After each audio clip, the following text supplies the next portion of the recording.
চিকেনের যতগুলো রেসিপি আমি শেয়ার করেছি তার মধ্যে সবচেয়ে সহজ এবং দুর্দান্ত স্বাদের চিকেনের রেসিপিটা আজকে তৈরি করে দেখাবো, যেটা কিন্তু তৈরি করা খুবই সহজ। আর যা গরম পড়েছে, এই গরমের মধ্যে যদি এইভাবে একবার চিকেন তৈরি করে নেওয়া যায় তাহলে কিন্তু একদম মন ভরে তোমরা চিকেন খেতে পারবে। দুপুরবেলা হোক বা রাত্রেবেলা হোক, গরম ভাতের সাথে এই চিকেনটা খেতে জাস্ট অসাধারণ লাগে। বানানো খুব সহজ, সাধারণ কিছু মশলা দিয়ে এই দুর্দান্ত স্বাদের চিকেনের রেসিপিটা যে কেউ তৈরি করতে পারবে।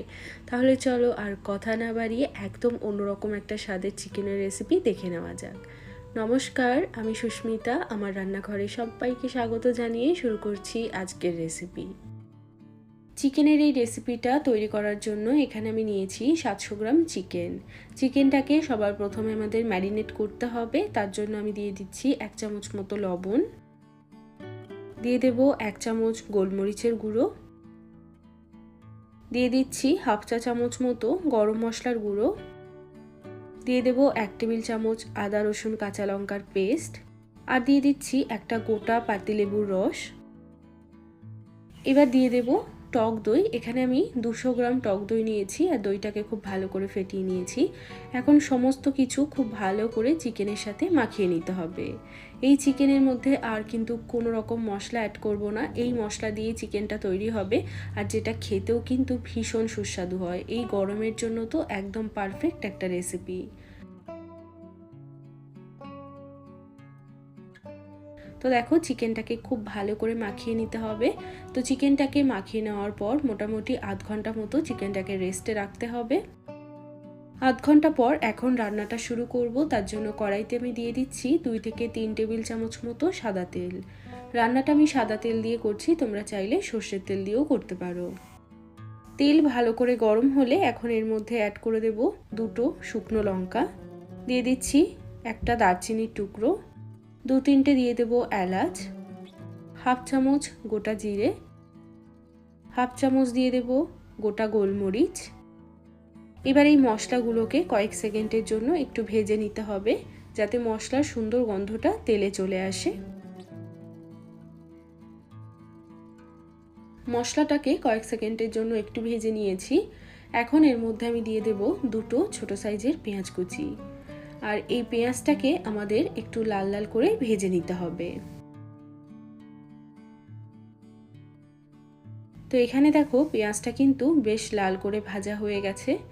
আর এই রান্নাটাতে খুব একটা বেশি যেমন মশলারও ব্যবহার নেই, তেমন কিন্তু তেলটাও ভীষণই কম লাগবে। তো এখন এর মধ্যে আমি দিয়ে দিচ্ছি ম্যারিনেট করে রাখা চিকেন। তবে শুধু চিকেনটা দেব, আর চিকেনের যে ম্যারিনেটের যে মশলাটা সেটা আমরা পরে দেব। এবার গ্যাসের ফ্লেমটা একদম বাড়িয়ে দিয়ে চিকেনটাকে কিছুক্ষণের জন্য একটু ভেজে নিতে হবে।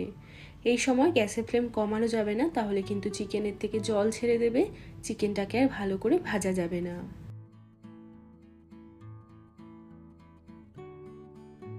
তো দেখো, যতক্ষণ না পর্যন্ত চিকেনটার মধ্যে এইরকম একটা সুন্দর লাল কালার আসছে ততক্ষণ পর্যন্ত চিকেনটাকে কিন্তু ভাজতে হবে।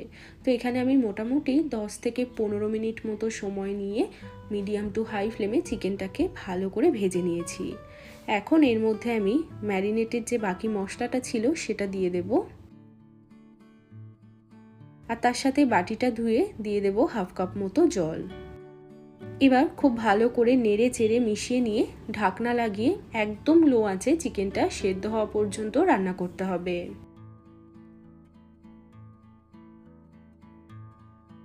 মোটামুটি 15-20 মিনিট পর এখন আমি ঢাকাটা সরিয়ে নিচ্ছি। তো এখানে দেখো, চিকেনও কিন্তু আমাদের বেশ ভালোভাবে সেদ্ধ হয়ে গেছে, আর চিকেনের থেকে কিন্তু পুরো তেলটা ছেড়ে দিয়েছে। যতক্ষণ না পর্যন্ত এরকম তেলটা আলাদা হবে ততক্ষণ পর্যন্ত কিন্তু মাংসটাকে রান্না করতে হবে। তো চিকেনটাকে তোমরা চাইলে এইভাবেও পরিবেশন করতে পারো, তবে এটা টেস্ট আর একটু বাড়ানোর জন্য আমি একটা বাটিতে নিয়ে নিচ্ছি 1 চামচ মতো কর্নফ্লাওয়ার, তার সাথে দিয়ে দেব হাফ কাপ মতো জল। খুব ভালো করে মিশিয়ে নেব। এবার এই কর্নফ্লাওয়ারের মিশ্রণটা দিয়ে দেব চিকেনের মধ্যে। খুব ভালো করে এবং তাড়াতাড়ি করে মিশিয়ে নিতে হবে, যাতে কর্নফ্লাওয়ারটা কোনো রকমভাবে দলা না পেকে যায়। আর দিয়ে দিচ্ছি 2 থেকে 3টে মতো কাঁচা লঙ্কা কুচি।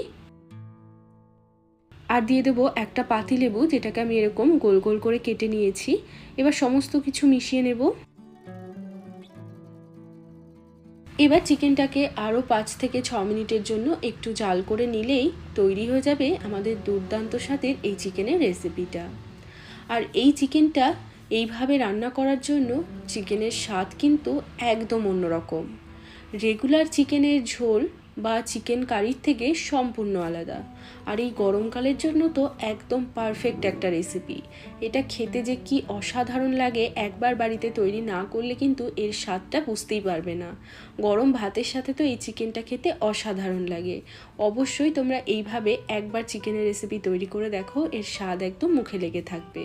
আর এই যে স্লাইস লেবুগুলো দিয়েছি, এর জন্য কিন্তু চিকেনটা একদমই তেতো হবে না। এই পদ্ধতিতে তোমরা অবশ্যই বাড়িতে বানিয়ে দেখো, আর তারপর আমাকে কমেন্ট করে জানাবে তোমাদের কেমন লাগলো। আর রেসিপি যদি ভালো লাগে একটা লাইক করার অনুরোধ রইল। সবাই ভালো থাকবে, সুস্থ থাকবে। আমি আবারও চলে আসবো অন্য কোনো রেসিপির সাথে। আজ এ পর্যন্তই, টাটা।